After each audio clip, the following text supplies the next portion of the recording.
최경영의 최강 시사. 최경영의 최강 시사. 진실 탐사 K. 네, 뉴스 속 사건의 진실을 깊이 있게 파헤쳐보는 시간입니다. 진실 탐사 K. 오늘도 신장식 변호사 그리고 김성훈 변호사 나와 계십니다. 안녕하십니까? 안녕하세요. 네, 안녕하세요. 신장식입니다. 드루킹 사건 관련해서 김경수 전 지사 어제 수감됐고요. 야권은 특검을 다시 한번 하자 이렇게 주장을 하고 있습니다. 이 사건의 개요부터 대법원 판결까지 좀 요약해서 말씀을 좀 해 주십시오. 예. 어느 분이 먼저? 신장식 변호사님. 네네네.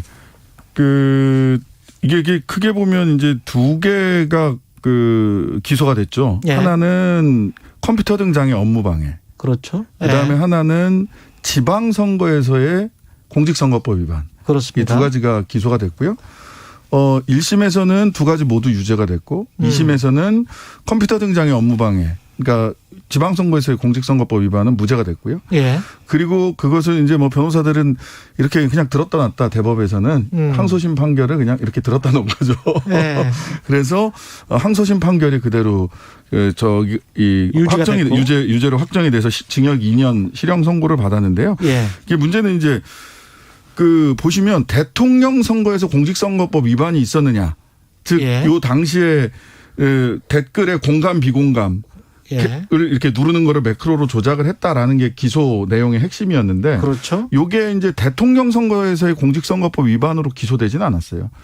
이 공직선거법 무죄 부분의 공직선거법은 뭐냐면 대선이 끝난 이후에 소위 드루킹은 오사카 총영사를 요구를 했고 거기에 대해서 아예 오사카 총영사는 안 된다. 그 도 변호사라는 분을 하니까 이제 센다이 총영사 쪽 얘기를 하니까 뭐 서로 의견이 맞지 않아서 어쨌든 자리에 못 갔는데 그렇게 됐죠. 이게 이제 지방선거에 도움을 요청을 했던 거다라고 했는데 지방선거와 관련해서는 이게 뭐 어떤 뭐 대가 관계가 있었다라고 보기도 어렵고 실제로 그 대가가 주어지지도 않았고 했기 때문에 지방선거 관련해서는 무죄다. 그래서 지금 뭐 이렇게 많이 오해하시는 분들이 계시는데 대선 관련한 공직선거법은 기소조차 된 바가 없다. 컴퓨터 등 장애 업무 방해는 네이버 업무를 방해했다라는 거고요. 지방선거 공직선거법 위반은 무죄로 확정됐다. 이렇게 크게 보시면 됩니다. 김성훈 변호사님은 따로 짚어주실 게 네, 너무 잘 정리를 해주셔가지고 특별한 부분은 없고요. 이제 결국은 이제 그 공직선거법 관련돼 가지고 무죄가 나온 핵심적인 취지는 그 부분에 있습니다. 이 오사카와 센다이라는 두 곳의 지명이 나오게 되죠. 그러니까 항소심 재판부로서는 기본적으로 이 총영사직 제한과 관련돼서 드루킹에게 센다이 총영사를 제안했을 때는 이미 드루킹과 김경수 지사 사이가 굉장히 어떻게 보면은 틀어진 상태였다는 거죠. 그러니까 드루킹 쪽에서는 오사카 총영사를 계속 요구를 해왔는데 그거를 줄 수는 없고 이제 센다이 총영사를 얘기를 했을 때 이미 드루킹은 김경수 지사와 소위 말해서 적대적인 관계가 되어 있었고 그래서 이 이후의 시점인 지방선거에서 다시 뭐 이런 댓글이나 이런 부분들을 동원해가지고 어떻게 보면 도움을 받을 수 있는 향후의 선거에서 도움을 받을 수 있는 대가로서 제시된 것은 아니다라고 봤기 때문에 이 부분에 대해 가지고 무죄가 판단이 된 것이고요. 이제 결국 그 앞에 이제 법리적으로 정의가 됐던 컴퓨터 등 장애 이용 업무 방해죄 부분에 있어가지고는 1심 판단의 내용을 그대로 유지를 하고 대법원에서도 아까 우리 신 변호사님께서 들었다 놨다라고 이야기를 하는데요. 상고기각이라는 거는 사실은 원심 판단이 이제 적정했다라고 봐서 별도로 거의 판단을 안 합니다. 이유도 설시를 거의 안 하고요. 그렇게 봤기 때문에 최종적인 대법원의 확정 판결 내용은 이제 항소심 판결을 기준으로 판단해 보면 될 것으로 보입니다. 윤석열 전 총장이 가장 강하게 반발한 것 같은데 이게 문재인 대통령이 여론 조작을 지시하거나 관여했을 거라는 주장은 지극히 상식적이다. 특검을 재개해야 한다. 이렇게 이제 요구를 한 거잖아요. 네네. 진짜 책임자와 공범에 대해서 수사해야 한다. 이 부분은 어떻게 생각하십니까? 지금 정리한 판결 내용과 보면 약간의 거리차는 있는 것 같은데요. 그래서 그 대법 판결을 좀 윤석열 총장께서 존중해 주셨으면 좋겠다라는 생각이 드는데 대선 관련해서는 기소조차 하지 않았던 거거든요. 대선 선거에 영향을 끼쳤느냐라는 부분은 이번 재판의 판결 대상이 아니었어요. 그런데 그걸 가지고 뭐 정통성이 없다. 대선 결과가 마치 이거 댓글 공작이라고 얘기를 하는데 댓글을 실제로 문장을 써서 다는 게 아니라 공감 비공감을 클릭하는 거였거든요. 찬성 반대. 네, 찬성 반대, 추천 뭐 비추천 요 부분을 클릭하는 거를 매크로 프로그램으로 돌렸다는 건데. 예. 그래서 이게 이제 대법 판결을 윤석열 총장은 전 검찰총장이신데 좀 존중할 필요가 있다라는 예.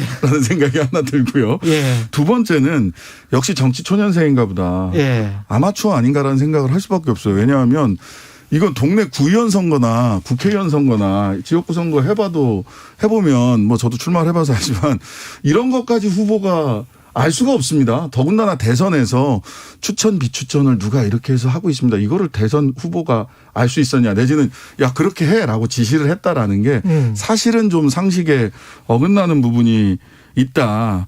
그다음에 세 번째는 이건 뭔가 이 지금의 야권 국민의힘과 정치적 연결고리, 그러니까 정치적으로 연합전선을 펼 수 있는 소재로 이것을 선택한 게 아닌가라는 생각이 들어요. 그러니까 예. 특검이라고 하는 게 본인 원외잖아요. 예. 원외고 지금 그 캠프에 결합하는 사람들도 원내 인사가 아무도 없습니다. 다 원외 인사들이죠. 그렇죠. 예. 예. 근데 그러면 이게 특검을 재개하려면 특검법이 새로 이제 만들어져야 되는데 예. 이건 국회에서 추진해야 되잖아요. 그럼 누가 국회에서 추진을 하겠습니까? 국민의힘 쪽이거든요. 그럴 수밖에 없어요. 그러니까 요걸 고리로 해서 본인이 국민의힘에 입당을 뭐 언제 할지 입당을 전제로 해서 얘기는 진행돼 언제 할지 모르겠지만 정치적인 연대의 고리를 만드는 소재로 이것을 정치적 선택을 한 게 아닌가. 이런 뭐 추측을 해볼 수 있지 않겠습니까? 법률적 판단보다는. 예, 법률상의 판단으로서는 제가 보기에는 이렇게 얘기하실 일이 아닌데 그러면서 국정원 댓글 조작보다 더 큰 사건이다라고 얘기를 하는데 본인이 국정원 댓글 조작 사건 하다가 본인의 스토리가 거기서부터 시작이 됐거든요. 뭐 조직에 충성하지 않고 조직에 충성하지 사람에 충성하지 않는다. 뭐 댓글 조작 사건하다 좌천된 거 가지고.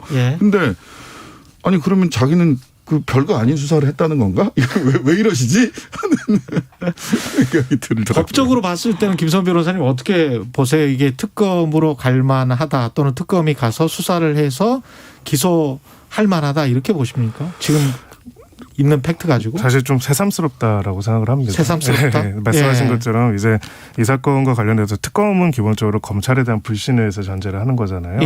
당시에 이제 수사가 제대로 이루어지지 못하고 있거나 못할 거라는 어떤 우려 때문에 특검이 도입이 된 거고, 그다음에 이제 특검이 겨우 이제 두 가지 지금 야당에서도 윤 총장이 당시에 그럼 제대로 수사를 안 한 거 아니냐라는 비판이 오히려 나오고 있다고 하는데요. 한마디로 이제 특검의 내용이 수사 내용이 제대로 됐고 또 충분하게 잘 밝혀졌다면은 그것을 바탕으로 해가지고 이 사법적으로 이제 막 대법원 판결로 정리가 된 것인데 여기에 대해서 다시 특검을 하자는 것 자체가 사실은 조금 타당하지 않은 정치적인 공세라고 생각을 하고요. 적어도 이제 법률적인 의미에서 대법원 판결이 선고가 끝난 사안에 대해 가지고 다시 한번 수사를 하자. 정확하게 이제 법률가로서 수사를 하자라고 한다면은 구체적으로 누가 어떤 혐의를 가지고 있기 때문에 거기에 어떤 대해서 증거가 있기 그렇죠. 때문에 거기에 대해서 수사를 하기 위해서 얘기를 해야지.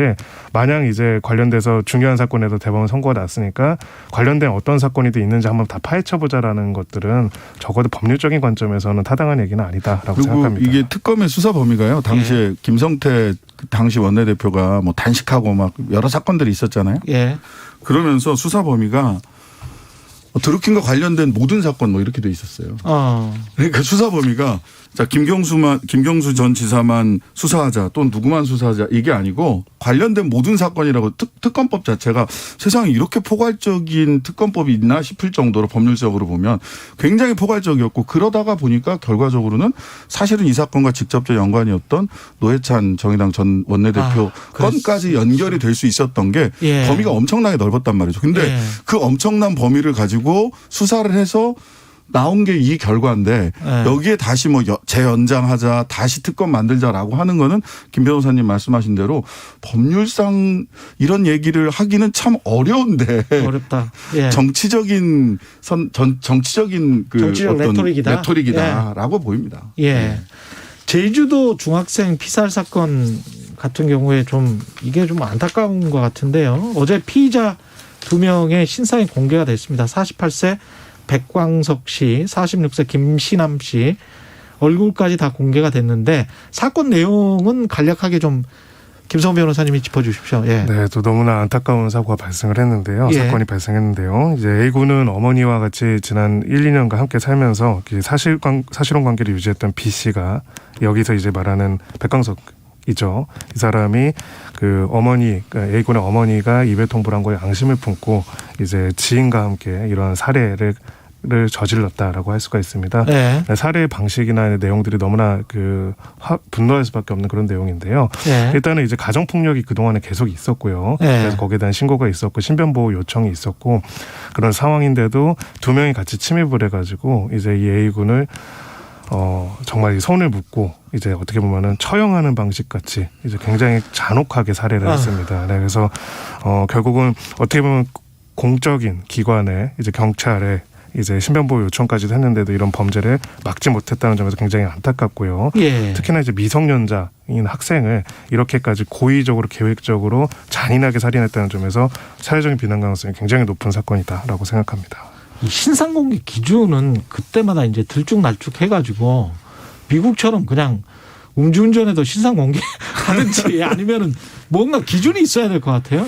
근데 이제 원래 이게 그 특정 강력범죄의 처벌에 관한 특례법에 보면 예. 신상공개의 기준이 있어요. 있기는. 예. 있기는 있는데 예를 들면 잔인하고 중대한 피해가 발생했다라는 점이 충분히 증거로서 좀 입증되고 있는 근거가 있는 경우. 예. 그다음에 충분한 증거가 또 있는 경우. 그래서 이제 유죄의 심증이 워낙 강하게 들 수 있는 경우. 예. 그다음에 알 권리나 재범 방지 등 공공의 이익이 굉장히 큰 경우.